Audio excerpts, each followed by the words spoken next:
They chose her art show over my surgery. After Rebirth, I never sent them my medical updates. The text message glowed on my phone screen like a death sentence. Can't make it to the hospital tomorrow. Vivian's gallery opening is the same day. You understand, right, sweetie? I stared at those words, my hands trembling so violently that the phone nearly slipped from my grasp. Tomorrow. Tomorrow was my surgery. The one I'd been waiting 6 months for. The one that would determine if the tumor wrapped around my spine could be removed or if I'd spend whatever time I had left in a wheelchair, paralyzed from the waist down. But Vivian's art show, of course. My sister's precious art show was more important than my life. I was lying in the pre-op room, the antiseptic smell burning my nostrils, the IV already in my arm pumping me full of fluids. The nurses had asked 3 times if anyone was coming. I'd lied each time, said they were running late, stuck in traffic. The pitying looks they exchanged told me they knew the truth. The anesthesiologist was reviewing my charts when my phone buzzed again. My father this time? Your mother and I will try to stop by recovery if we can. The opening is at 6, so if your surgery ends by 4, if my surgery ends by 4, as if they were trying to squeeze me in between a dentist appointment and grocery shopping. I felt something crack inside my chest. Not my heart breaking. That had happened so many times before that there was nothing left to break. This was different. This was the sound of the last thread of hope, the final desperate wish that maybe, just this once, I would matter to them, finally snapping clean in two. "We're going to take you back now, Ms. Chen," a nurse said gently, releasing the brake on my gurney. I closed my eyes as they wheeled me toward the operating room, and I thought, let me die.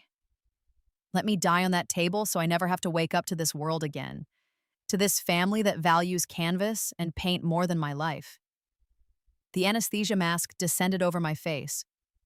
I counted backward from 10, 10, 9, 8, and then I died. I know I died because when I opened my eyes again, I was 16 years old, sitting in my childhood bedroom, the walls still painted the soft lavender I'd begged for on my 14th birthday. My hands were small, unmarked by the IV scars that had riddled my veins by the end. My legs worked. I could feel my toes. I sat up slowly, my heart pounding, and reached for my phone. The date glared back at me. September 3rd, 2019. 6 years. I'd gone back 6 years. The memories crashed over me like a tsunami. I remembered everything. Every surgery, every canceled visit, every time Vivian's needs had eclipsed mine. Every gallery opening, every art competition, every magazine interview that my parents had attended while I'd recovered alone in hospital rooms that smelled of bleach and despair. I remembered the tumor they'd found when I was 17, the first surgery that Vivian had missed because she'd had a date with some gallery owner, the second surgery she'd missed for an artist's retreat in Vermont, the third, fourth, fifth, each one marked by her absence and my parents' apologetic texts. I remembered being 19, the cancer spreading, the treatments that left me hollow and nauseated. I remembered my 21st birthday spent in ICU while my family celebrated Vivian's gallery opening in Manhattan. I remembered that final surgery, the one they'd all skipped for her art show. I remembered the complications, the way my heart had stopped on the table. I remembered the darkness, and now I was back. I stood up on steady legs and walked to my mirror. 16-year-old me stared back, healthy and whole. The tumor wouldn't be detected for another year. I had time, knowledge, and something else. Something I'd never had before. I had the power to choose myself. The house was quiet. I checked the time, 6:47 a.m. My family would be asleep for another hour at least. I moved through the hallway like a ghost, observing the shrine to Vivian that my parents had created. Every wall plastered with her artwork, her awards, her newspaper clippings. There were 3 photos of me in the entire house. 3. One from my middle school graduation, one from some forgotten Christmas, and one baby photo that you could barely make out because it was tucked behind a stack of Vivian's charcoal drawings. I'd lived my entire first life as a shadow in this house. The forgotten daughter, the backup child, the one they'd had before they knew they could make someone spectacular like Vivian. In my old life, I'd found out at 19, delirious with fever during a hospital stay, that I'd been an accident. My mother had gotten pregnant with me at 22, derailing her art career. She'd resented me for it, though she'd never said it directly. She hadn't needed to. Every action, every choice, every moment of neglect had screamed it. Then Vivian had come along, planned and wanted, and my mother had seen a chance at redemption. She'd poured everything into making Vivian the artist she'd never gotten to be. My father had followed along, unable or unwilling to stand up to his wife's obsession, and I'd been left to raise myself. I returned to my room and opened my laptop. In my previous life, I'd been a mediocre student, too focused on trying to earn my parents' love to develop any real skills. But I'd had something else, something I'd only discovered in my early 20s, when I'd needed ways to pay my own medical bills. I'd taught myself stock trading from my hospital bed. I'd had nothing but time lying there between surgeries, waiting for visits that never came. I'd started with $50 from a birthday card an aunt had sent, and I'd turned it into $50,000 by the time I was 23. Not through luck, but through obsessive study, careful analysis, and a mind sharpened by suffering. I knew what was coming. I remembered every major market movement from the next 6 years. I knew which companies would soar, which would crash, which startups would become giants. I opened a trading account using the fake ID I'd made in my previous life. Yes, I still remembered where I'd hidden it, in the false bottom of my desk drawer. Some things transcended timelines, apparently. I had $2,000 saved from birthday money and odd jobs.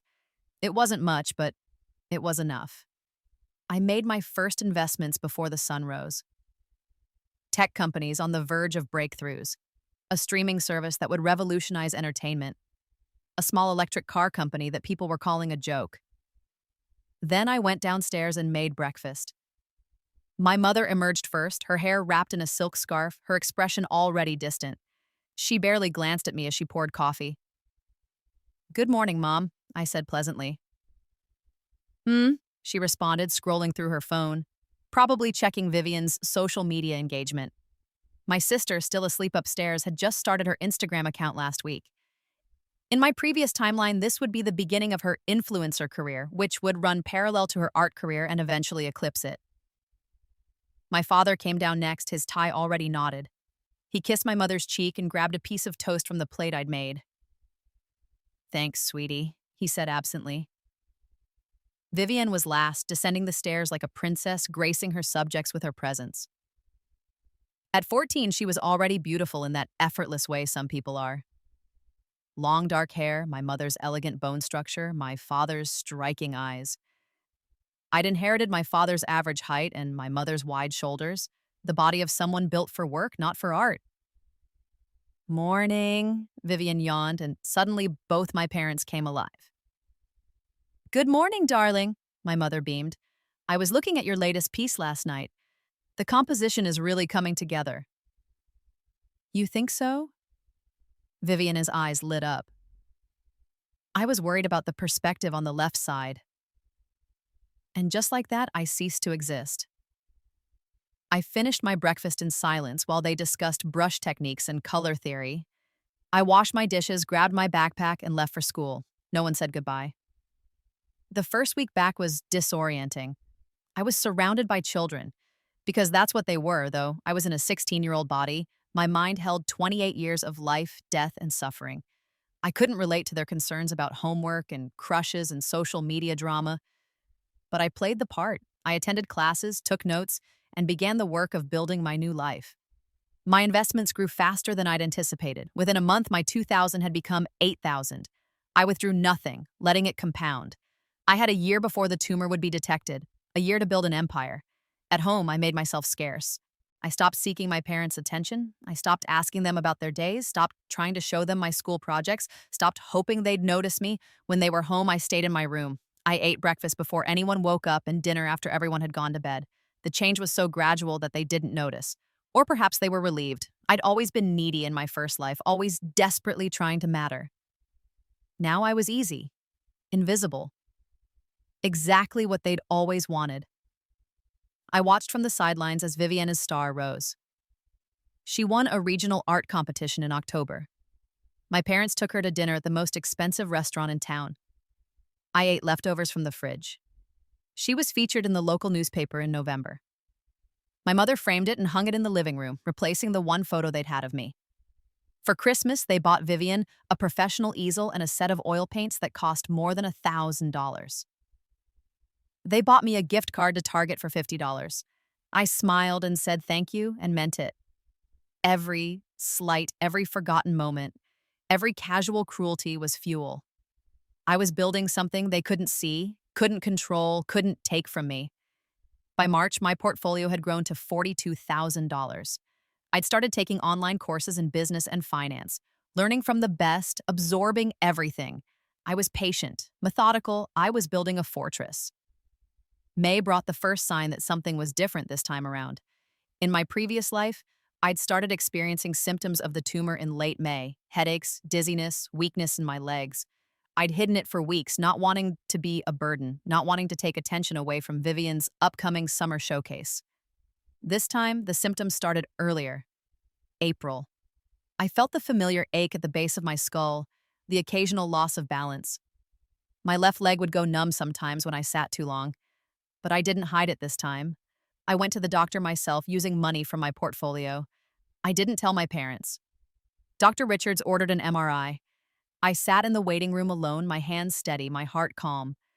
I already knew what they'd find. The tumor was there, wrapped around my spine like a python. But it was smaller this time, caught earlier. The doctor's face was grave as he explained the risks, the surgery that would be needed, the recovery time. "Do you want me to call your parents?" he asked gently. "No," I said, I'll tell them." I didn't. I scheduled the surgery myself.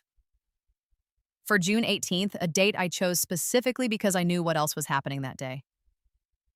Vivian's summer showcase.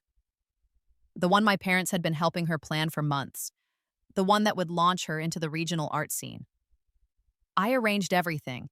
I researched the best neurosurgeon in the state, Dr. Patricia Chen, no relation, a woman who'd pioneered a new technique for spinal tumor removal.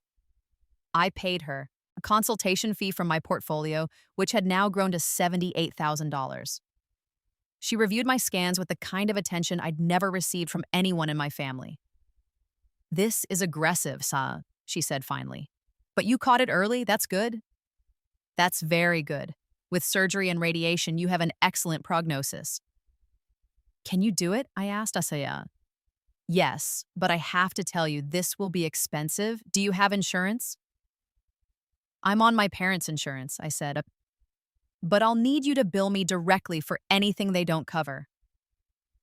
She studied me for a long moment. "How old are you?" 16. "And your parents?" "They're very busy," I said simply. Something shifted in her expression, not pity, respect. "I'll make this work for you," she said. "I'll do the surgery at cost, and I'll make sure you get the best care possible." I left her office feeling something I hadn't felt in either of my lifetimes: hope. The weeks leading up to the surgery were surreal. My family buzzed around the house, preparing for Vivian's showcase. They ordered special lighting, hired a professional photographer, sent out embossed invitations. My mother took a week off work to help set up the gallery space. No one noticed that I'd been to the hospital multiple times. No one asked about the medical bills that came to the house. I intercepted them all, opened them, paid them online from my account. I attended school, made my trades, and prepared for my surgery as if I were planning a vacation.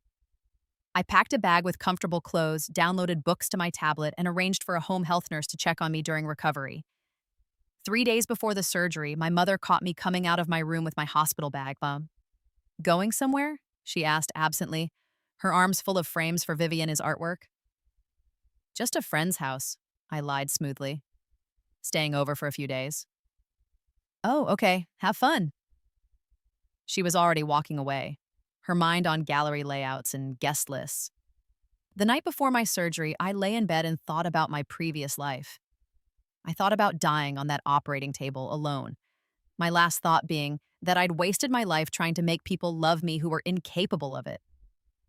I wouldn't make that mistake again. This time, I wouldn't die. I'd survive. And then I'd thrive. The morning of June 18th was clear and bright. I took an Uber to the hospital, checked myself in, and changed into the surgical gown. The nurses were surprised I was alone, but I'd called ahead and explained that I was an emancipated minor. A lie, but one they accepted when I showed them the documents I'd forged. Dr. Chen came to see me before the surgery. "Ready?" she asked. "Yes," I said, and I meant it. "Your family couldn't make it?" she asked carefully. "My sister has an art show today," I said. "It's very important." The look she gave me could have melted steel. "You're 16 years old, about to undergo major spinal surgery, and your family chose an art show?" "It's not just an art show," I said calmly. "It's her debut. Her big break." "I understand." "Understanding and accepting are two different things," Dr. Chen said quietly. "You deserve better than this." "I know," I said. And I did. That was the difference between this life and my last. I finally knew I deserved better. The surgery took 8 hours. When I woke up in recovery, groggy and in pain but alive, there was a nurse holding my hand. "You did great," she said softly. "Dr. Chen got all of it. Clean margins. You're going to be okay." I was alone in that recovery room, but I wasn't lonely. For the first time in my life, I felt complete. I hadn't needed anyone else to validate my worth. I'd saved my own life. I spent 3 days in the hospital. Dr. Chen checked on me twice a day, far more than necessary. The nurses brought me extra pudding cups and stayed to chat when their shifts allowed. I received flowers from Dr. Chen's office staff and a card signed by the entire surgical team. I received nothing from my family. Not a text, not a call, nothing. On the morning of my discharge, my phone finally buzzed. My mother. "How was your sleepover, honey? Home tonight?" I stared at that text for a long time. She didn't know. None of them knew. I'd had major surgery, had been in the hospital for 3 days, and they hadn't noticed I was gone. I typed back, "Yes, home tonight." The home health nurse drove me back to the house. She helped me on inside, got me settled in my room with my medications and care instructions. She'd be coming back daily for the next 2 weeks to check on me and help with the wound care I couldn't do myself. I heard my family downstairs, their voices loud and celebratory. The showcase must have gone well. I didn't go down. I stayed in my room, took my pain medication, and slept. Over the next few weeks, something remarkable happened. Nothing. My family didn't notice the surgery. They didn't notice the home health nurse who came every day at noon. They didn't notice that I moved slowly, carefully, that I couldn't bend or lift. My mother, passing me in the hallway one morning, said, "You look tired. Are you sleeping enough?" "Yes, Mom," I said. That was it. That was the extent of her concern. Viviana's showcase had been a massive success. She'd sold 3 paintings and had been commissioned for 2 more. A gallery in the city wanted to feature her in the fall. She was on her way, and my parents were euphoric. I recovered in silence, watching my family celebrate from the shadows, and I plotted. By August, I was healed. The tumor was gone, the radiation had been completed, and my prognosis was excellent. I'd survived. And my portfolio had grown to $132,000. I started my junior year of high school with a clarity of purpose I'd never had before. I joined the investment club, not because I needed the knowledge, but because I needed these connections. The club advisor, Mr. Harrison, was a former Wall Street trader who'd retired to teaching. He recognized immediately that I wasn't like the other students. "You have instincts," he told me after I'd predicted a major market correction. "How'd you know?" "I read a lot," I said. He didn't believe me, but he couldn't prove otherwise. He started mentoring me, teaching me the things you couldn't learn from books, the psychology of trading, the art of reading market sentiment, the importance of networks. Through him, I met other traders, attended virtual seminars, made connections with people who actually understood the world I was building. My portfolio grew. 100,000 became 200,000, became 350,000. At home, I was a ghost. I spoke when spoken to, which was rarely. I kept my grades up, did my chores, and stayed out of the way. Vivian was a senior now, applying to prestigious art schools. My parents were consumed with helping her prepare portfolios, write essays, and visit campuses. No one asked where I wanted to go to college. No one asked about my future at all. In October, something happened that would never have occurred in my previous timeline. A financial blog I'd been following featured an essay contest about emerging markets. The prize was $10,000 and a featured article. I wrote the essay in one sitting, channeling everything I'd learned from 2 lifetimes of observation. I detailed exactly what was coming in the tech sector: the green energy revolution, the shift in global markets. I backed everything with data, with analysis so sharp that it could cut. I won. The notification came on a Tuesday evening. I was in my room when my phone lit up with the email. I'd won. My essay would be featured, and with the feature came something else: attention from some of the biggest names in finance. The $10,000 prize hit my account the next week. I immediately invested it. My portfolio crossed $500,000. I was 17 years old and I was wealthy. Not rich, not yet, but wealthy enough to be independent, wealthy enough to be free. Downstairs, my family was arguing about whether Vivian should accept the full ride to the state art school or take out loans for the prestigious private academy that had also accepted her. I sat at my computer and bought my first property, a small condo near the university I planned to attend. I paid cash. November brought early acceptance letters. Vivian got into her dream school, the academy. My parents cried with joy. There was champagne, celebrations, calls to relatives. I got my acceptance letter 3 days later.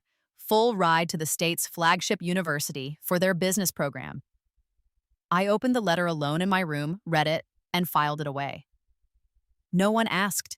I finally told them at Thanksgiving when extended family was gathered and the conversation turned to college plans.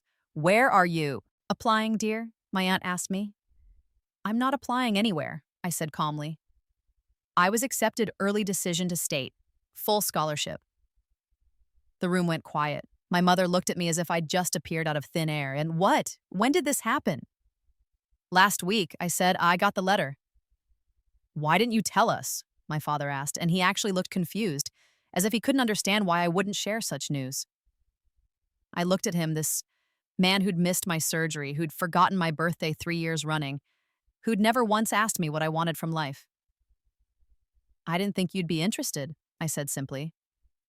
The awkwardness was palpable. My aunt jumped in with forced enthusiasm. "Well, that's wonderful! Congratulations!"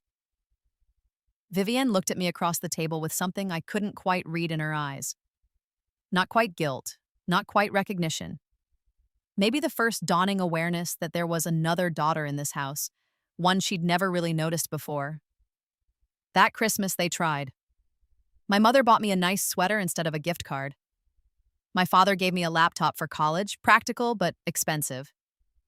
Vivian gave me a small watercolor she'd painted, a landscape with a lone figure walking away into the distance. I thanked them all politely and meant none of it. The time for these gestures had passed. They were years too late, a lifetime too late. I was accepted to their overtures with cool politeness. I was cordial, present, and completely detached. My mother noticed first. "You've been distant lately," she said one evening in January, catching me on my way out.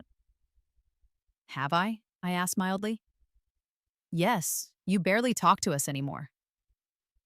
"I talk to you the same amount I always have, Mom," I said. It was true. The difference was that now she noticed. "Is something wrong?" she asked, and there was genuine concern in her voice, perhaps for the first time. I could have told her then. I could have said, "I had major surgery in June and you didn't notice. I spent 3 days in the hospital and you didn't care. I've been building an empire while you've been focused on your other daughter and you didn't see." Instead, I said, "Nothing's wrong. I'm just busy with school and planning for college." "Oh," she said, deflating slightly. "Well, if you need help with anything." "I don't," I said. "But thank you." I left her standing in the hallway, looking after me with an expression I'd never seen before. Recognition, maybe? Or regret? Too late, I thought. It's too late. Spring of my senior year, everything accelerated. My portfolio hit $750,000. I'd started a financial consulting business, advising small investors through a website I'd built. I was making more money than both my parents combined, and they had no idea. Vivian's graduation approached. My parents were planning a massive party, inviting everyone they knew. They'd rented a venue, hired caterers, commissioned a special cake. It was going to cost thousands. Your graduation will be nice too, my mother said to me one evening, almost defensive. I don't want a party, I said.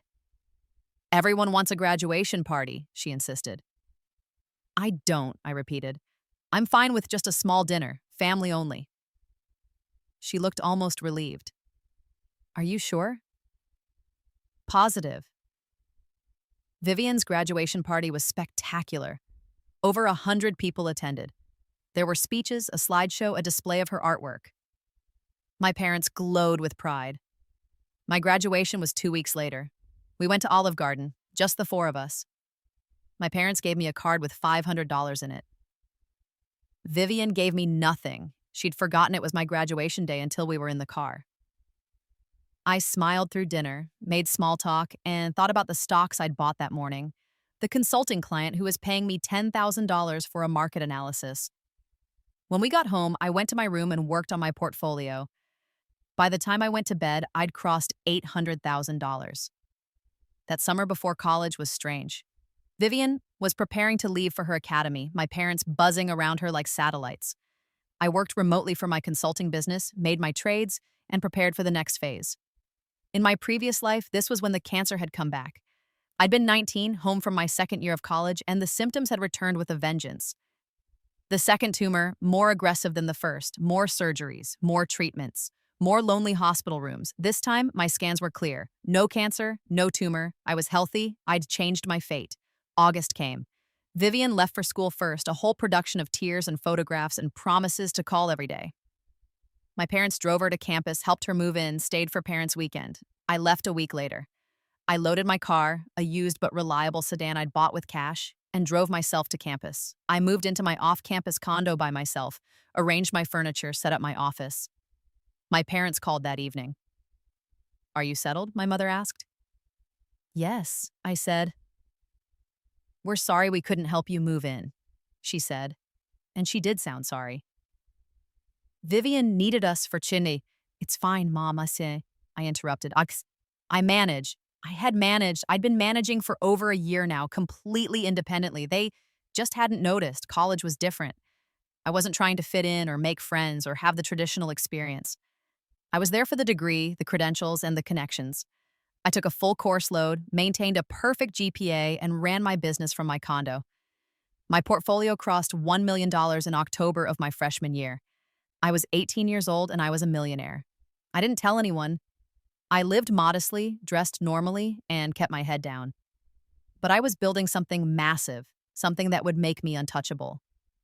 At home, the dynamic had shifted in subtle ways. My parents called more often now, checking in, but their questions were surface level, perfunctory.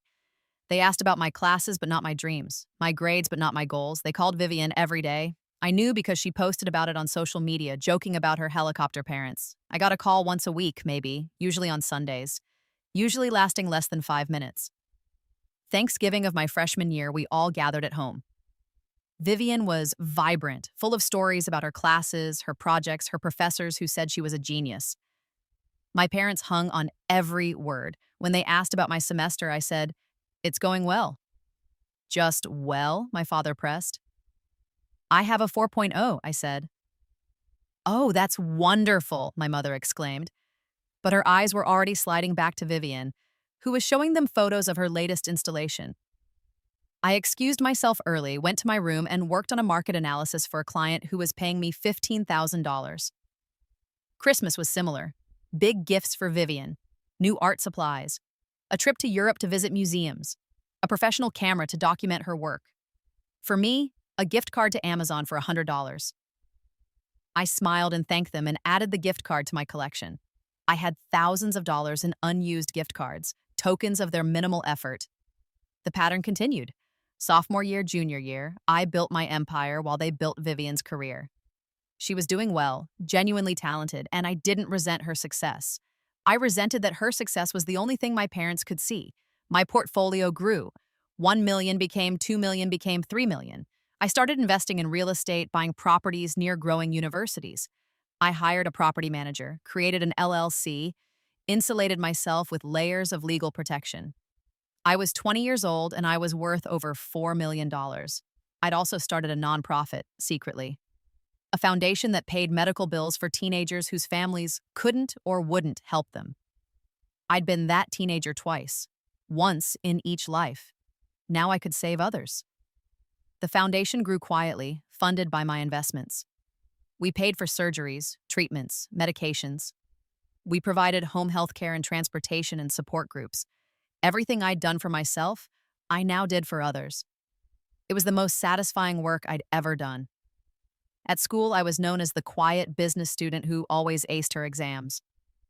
Professors recommended me for internships at major firms. I turned them all down. I didn't need internships. I had my own firm now, registered and legitimate, managing portfolios for a select group of clients. My parents didn't know. They knew I was doing well in school. They knew I had some kind of job, but they didn't know the details because they never asked. Vivian, meanwhile, had become Instagram famous. Her art account had over 100,000 followers. She was selling pieces for thousands of dollars, getting written up in art magazines, making a name for herself. My parents were ecstatic. They posted about her constantly, shared every article, attended every show. She was their golden child, their success story, their pride and joy. I was the other daughter, the quiet one, the one who was doing fine. Junior year, something changed. Vivian came home for spring break, and I drove home from school to see her. It was expected. We were family after all, even if the word felt hollow. She was waiting on the porch when I arrived, and for the first time in years, she really looked at me. "You look different," she said. "Do I?" I asked, pulling my suitcase from the trunk. "Yeah, you look, I don't know, successful?" I almost laughed. If she only knew. We went inside where my parents were preparing dinner. The conversation flowed around me as always, focused on Vivian's latest commission, her upcoming gallery show, her plans to open her own studio space. At one point, my mother turned to me. "And how are your classes, honey?" "Good," I said. "I'm graduating a semester early." The room went quiet. "What?" my father said.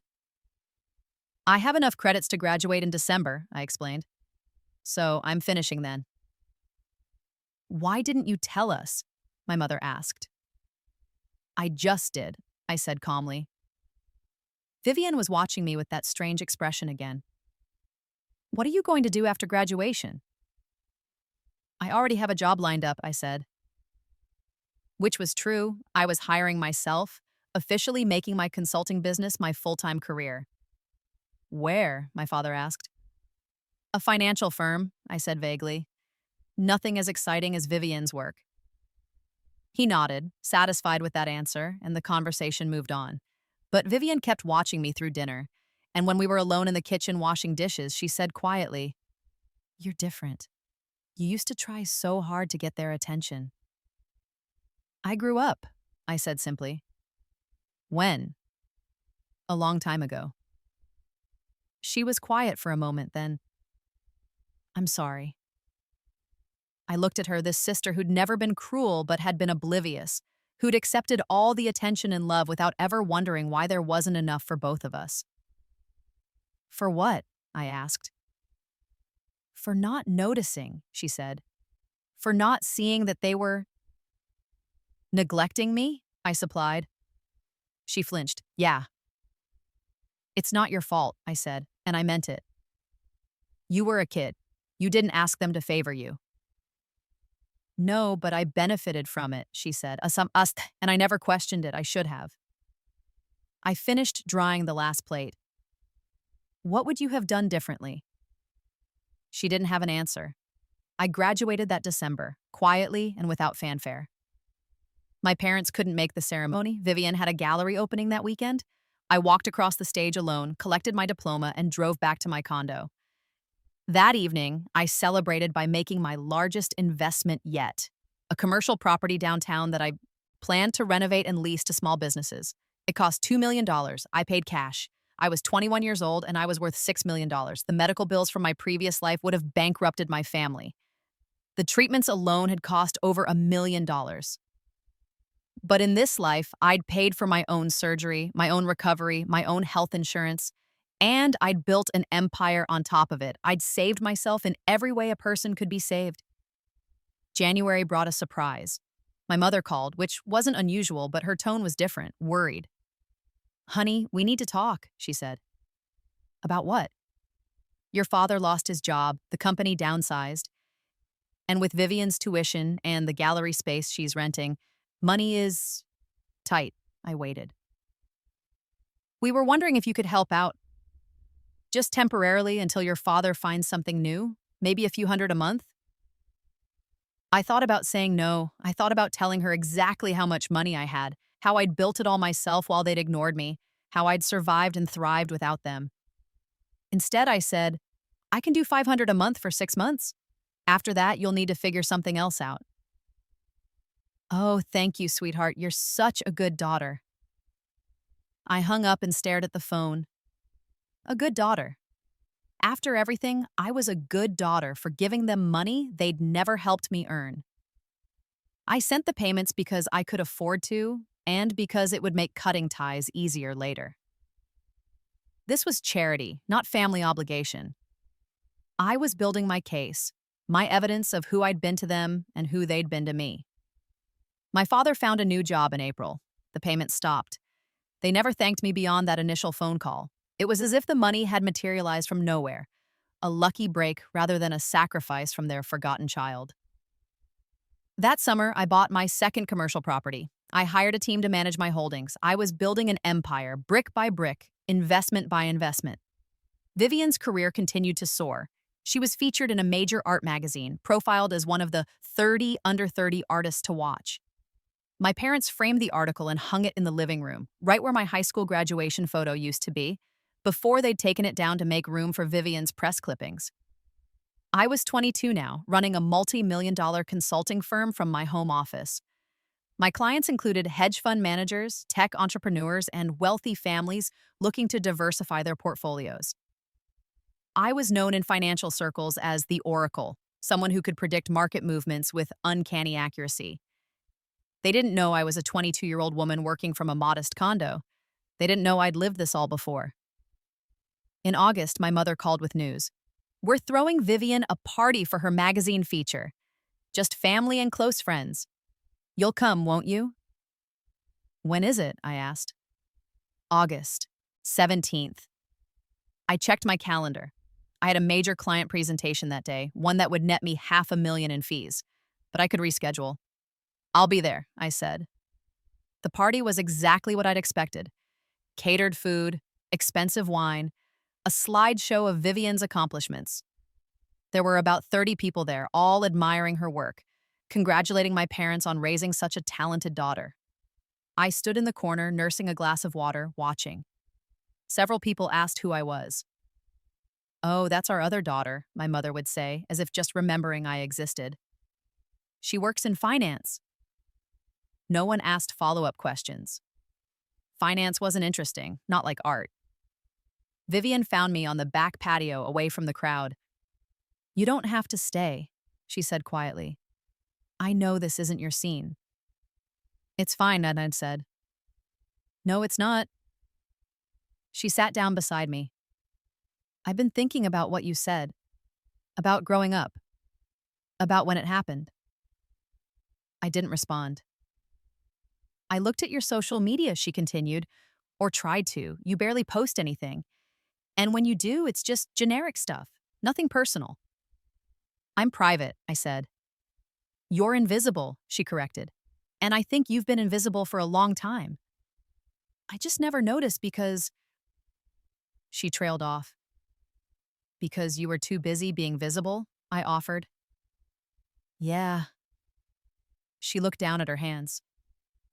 I Googled you the other day. Did you know there are articles about you in financial publications? They call you the Oracle. My stomach tightened. That's just a silly nickname. They say you're one of the most accurate market predictors in the country, that you've made millions for your clients. She turned to look at me. Is it true? I met her eyes. Yes. How much are you worth? Why does it matter? Because I'm trying to understand, she said. I'm trying to understand when my little sister became someone I don't know at all. I've always been someone you didn't know, I said quietly. You just never looked. She flinched. You're right, and I'm sorry, but I'm looking now. It's too late, I said, standing up. Enjoy your party, Vivian. You deserve it. You're genuinely talented and you've worked hard. So have you, she said. Harder than me, probably. And no one's throwing you parties. I don't need parties, I said. I don't need recognition. I don't need anything from this family anymore. I left before she could respond. The drive back to my condo was long, and I spent it thinking about the girl I'd been in my first life. The one who'd died alone on an operating table, unloved and forgotten. The one who'd spent her entire existence trying to be enough, trying to matter, trying to earn scraps of affection from people who had none to give. That girl was gone. I'd killed her when I'd chosen to save myself, when I'd decided that my life had value even if my family couldn't see it. Fall came, I turned 23. My parents sent a text. Happy birthday, sweetie. Hope you have a wonderful day. No call, no card, no visit. Vivian sent a gift, an original watercolor, one she'd painted specifically for me. It was beautiful, a phoenix rising from ashes, and I hung it in my office as a reminder. My portfolio crossed $10 million in October. I was a multimillionaire at 23, and my parents still thought I was just another business school graduate with an entry-level job. November brought the call I'd been expecting since my rebirth. Honey, it's Mom. I need to ask you something. What is it? Your Aunt Linda mentioned that she saw your name in the Wall Street Journal. Something about market predictions? I told her it must be a different person with your name, but she was insistent. I waited. Is it you? Are you the one they're writing about? Yes, I said simply. Silence, then. Why didn't you tell us? You never asked. But you're famous. Well, not famous like Vivian, but in your field. Mom, I interrupted. Why are you calling? I wanted to know if it was true, if you're really doing as well as the article suggested. I'm doing fine, sus, I said. The article said you're worth millions. I'm comfortable, I said, not confirming or denying. That's wonderful, honey. We're so proud of you. The words were empty. They'd always been empty. Pride was something you felt when you'd witnessed someone's journey, when you'd supported their struggles, when you'd been there for their triumphs and failures. My parents had witnessed nothing. They had no right to pride. Is there anything else, Vin? I asked. Well, and your father and I were talking. We're getting older, thinking about retirement. And with you doing so well, we thought maybe we could discuss— No, I said. No? No, we can't discuss your retirement plans. No, I won't be contributing to your retirement fund. No, I won't be supporting you financially beyond what I already did when Dad lost his job. But you're our daughter. And you're my parents, I said. Tell me, Mom. What do you know about my life? What do you mean? Do you know where I work? What I do every day? Where I live? What my dreams are? Do you know anything about me beyond the fact that I apparently have money now? That's not fair. Do you know that I had surgery when I was 16? I asked, my voice deadly calm. Major spinal surgery to remove a tumor? Silence. I didn't think so, I said. It was June 18th, the same day as Vivian's summer showcase. You were all there for her. I was in the hospital for 3 days, alone. I recovered for 6 weeks, alone. I paid for it myself with money I'd earned investing. I was 16 years old, and I handled it completely by myself because not one of you noticed I was gone. That's impossible, my mother whispered. We would have noticed. You didn't, I said. You haven't noticed me for most of my life. And now that you think I have money, suddenly you're interested, suddenly you're proud, but it's 23 years too late. How can you say that? We've always loved you. Love isn't a word you say, Mom. It's something you do. It's showing up. It's paying attention. It's choosing someone over and over again. You chose Vivian. Every single time, you chose Vivian. And that's fine. You're allowed to have a favorite. But don't call me now and expect me to fund your retirement when you couldn't even be bothered to visit me in the hospital.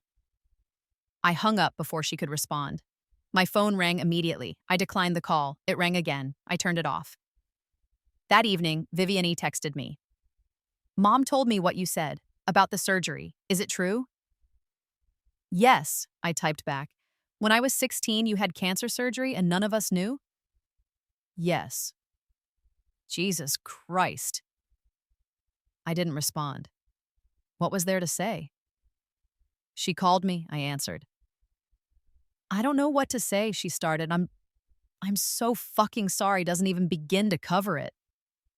You didn't know, I said. I should have. I lived in the same house as you.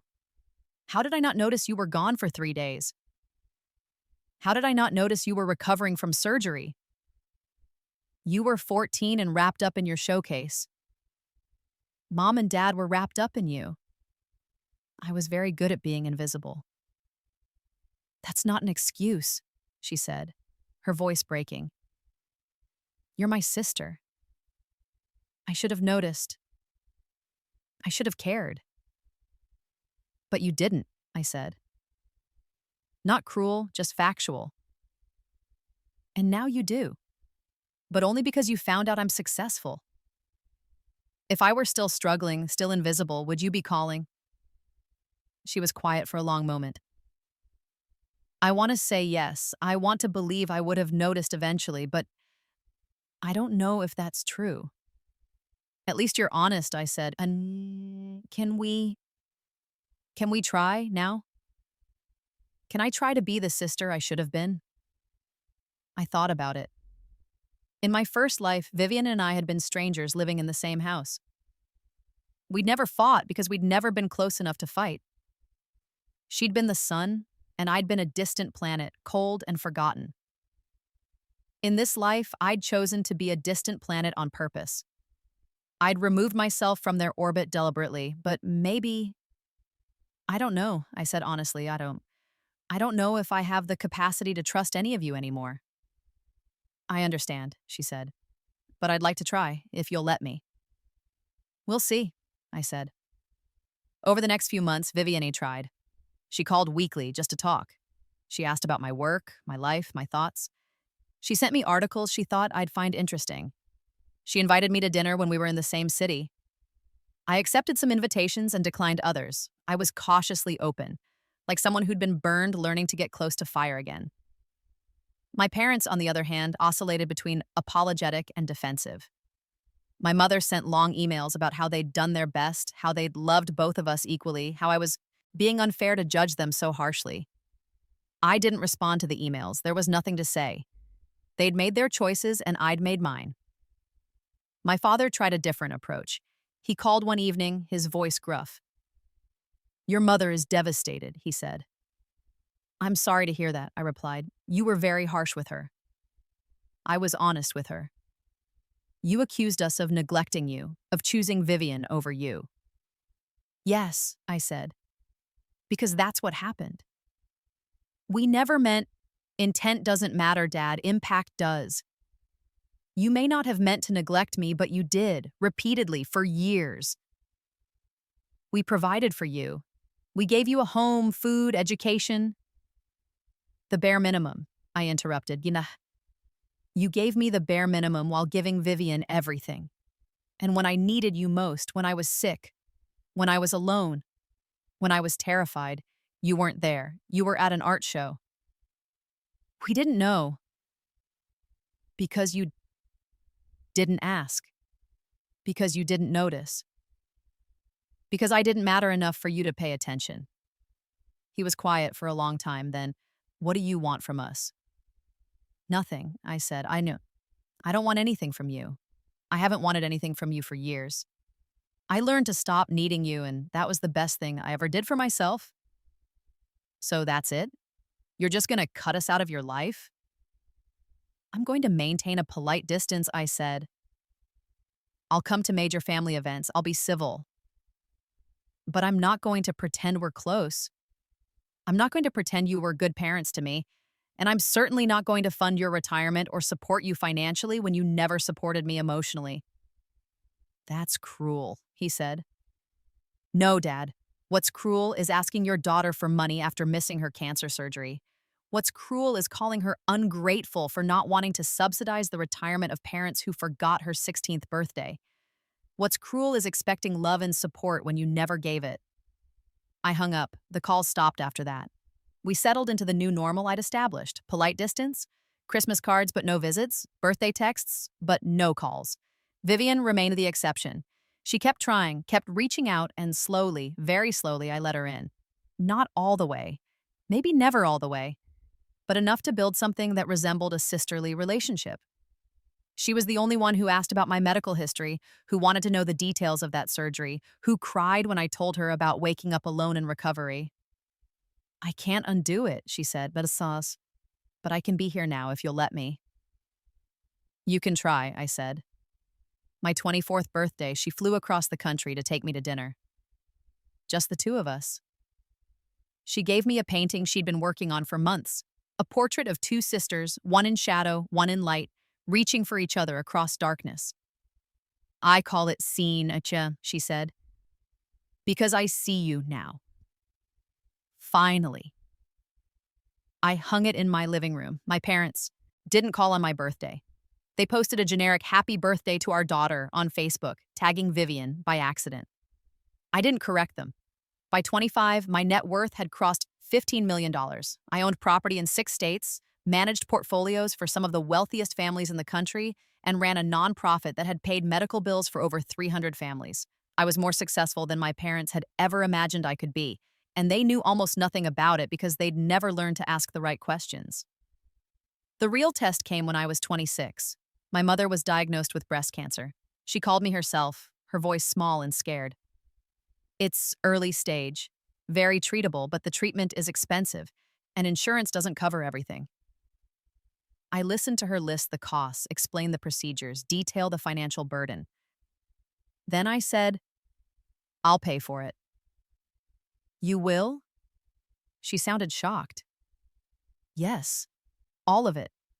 The treatment, the medications, the home care if you need it, everything. Oh, thank you, honey. Thank you so much. I knew you'd... But I need you to understand something, I interrupted. I'm doing this because you're my mother, and because I'm capable of helping. Not because you were there for me when I needed you, not because you earned this through years of love and support, but because I'm a better person than you were a parent. Silence. I'm going to make sure you survive this, I continued. I'm going to make sure you get the best care possible, because that's what you should have done for me. I'm going to show you what it looks like when someone actually shows up. My voice wasn't angry. It wasn't cruel. It was simply honest. And when you're better, I said, I want you to think about that. I want you to think about what it means that your daughter, the one you forgot, the one you neglected, the one whose surgery you missed for an art show, is the one who saved your life. I want you to sit with that. I want you to really understand what that says about you and what it says about me. I understand, she whispered. I don't think you do, I said. Not yet. But you will. I paid for everything. I hired the best oncologist in the state, Dr. Patricia Chen, who remembered me from years ago. When I explained the situation, she understood completely. I'll take excellent care of your mother, she said. But know this, she's lucky to have you. Luckier than she deserves. My mother's treatment lasted 6 months. I was there for every major appointment, every scan, every consultation. Not because I'd forgiven her or because we'd reconciled, but because I'd decided that I would be the person I'd needed her to be. My father attended some appointments, but often had work conflicts. Vivian came when she could, but her gallery shows and commissions kept her busy. I was the one who was there, consistently, reliably. The forgotten daughter became the dependable one. My mother noticed. How could she not? One day, sitting in the oncology waiting room, she turned to me. Why are you doing this? She asked. After everything. Because someone had to, I said simply. And I've learned that if you want something done right, you do it yourself. I wasn't a good mother to you, she said quietly. No, I agreed. You weren't. I don't know how to fix that. You can't, I said. You can't undo 26 years of neglect. You can't go back and attend my surgery or my graduation or my birthdays. You can't retroactively love me the way you loved Vivian. It's done. So what do we do now? You get better, I said. You survive this. And then you live with the knowledge that you failed me and I succeeded anyway. You live with the knowledge that I'm a better person than you taught me to be, and maybe you learned something from that. She started crying, quiet tears rolling down her cheeks. I didn't comfort her. I sat with my hands in my lap and let her cry. My mother survived. The cancer was gone by her 6-month scan. Dr. Chen declared her in remission, and my parents threw a small celebration dinner. At that dinner, my father stood and raised his glass. To my wife, he said, for her strength and courage. And to our daughter, he looked at me, for showing us what real strength and courage look like. It was the first time he'd acknowledged me without having to be prompted. The first time he'd chosen to recognize me. It felt empty, like rain after a drought had already killed everything. But Vivian raised her glass to me, her eyes shining with tears, and that felt like something. I was 27 now. My portfolio had crossed 20 million. I'd published a book on investment strategies that had become a bestseller. I'd been featured in Forbes, The Wall Street Journal, Bloomberg.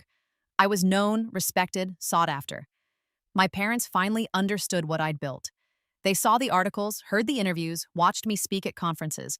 They realized that their forgotten daughter had become someone extraordinary. They wanted back in. They wanted to be proud parents, to claim credit, to be part of my success. I let them hover at the periphery. They could tell their friends about me now, could share my articles on social media, could attend events where I spoke, but they weren't allowed into the core of my life. That space was reserved for people who'd earned it. Vivian had earned it. She'd done the work of rebuilding our relationship, brick by difficult brick. We had dinners now, real ones where we talked about everything. We had inside jokes and shared history, not from our childhood, which had been spent in separate worlds, but from now, from the relationship we were choosing to build. My parents hadn't earned it. They'd realized my value too late, tried to course correct after the damage was done. I was polite to them, helped them when they needed it, but kept them at arm's length emotionally. My 28th birthday was the anniversary of my death in my first life, the day I died on that operating table, alone and unloved. Vivian flew in to celebrate with me. She brought champagne and Thai food and that first painting she'd given me years ago, the one of the lone figure walking into the distance. I was wrong about this one, she said, looking at it. You weren't walking away, you were walking forward, towards something better. Maybe both, I said. We toasted to my birthday, to my success, to the sister we'd become to each other despite everything. My parents called, both of them, on speakerphone. Happy birthday, honey, my mother said. We're so proud of you. Thank you, I said.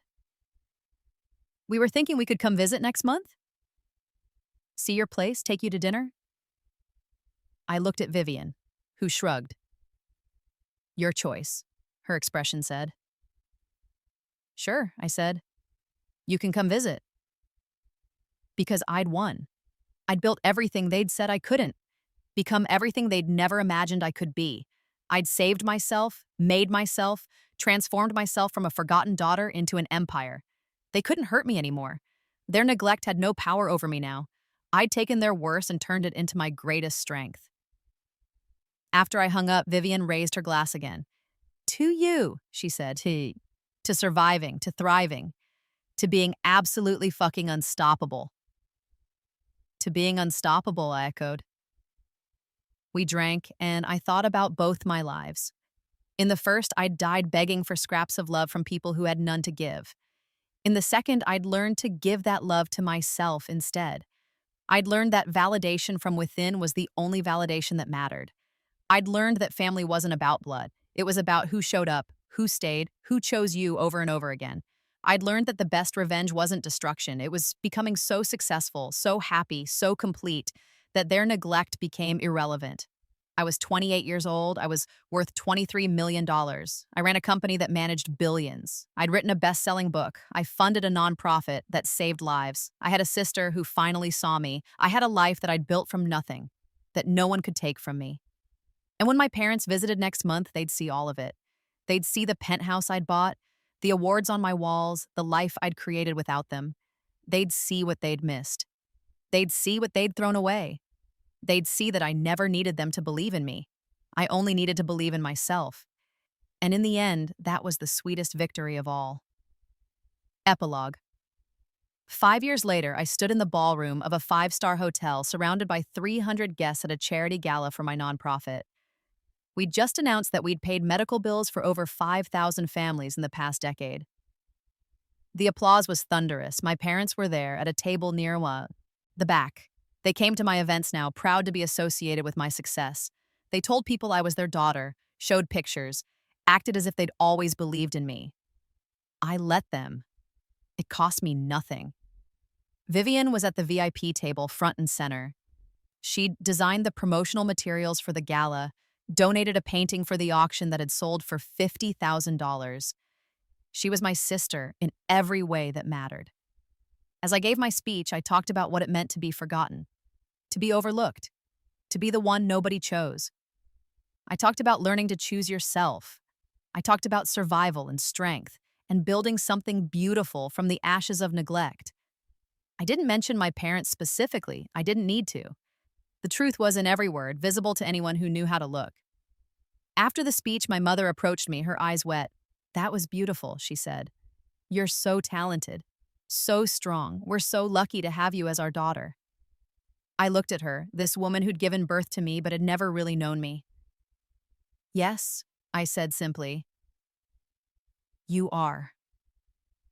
And I walked away, toward Vivian, toward the life I'd built, toward the empire I'd created from nothing but determination and the knowledge that I was worth saving. They'd chosen an art show over my surgery, so I'd chosen myself over them, and I'd never looked back.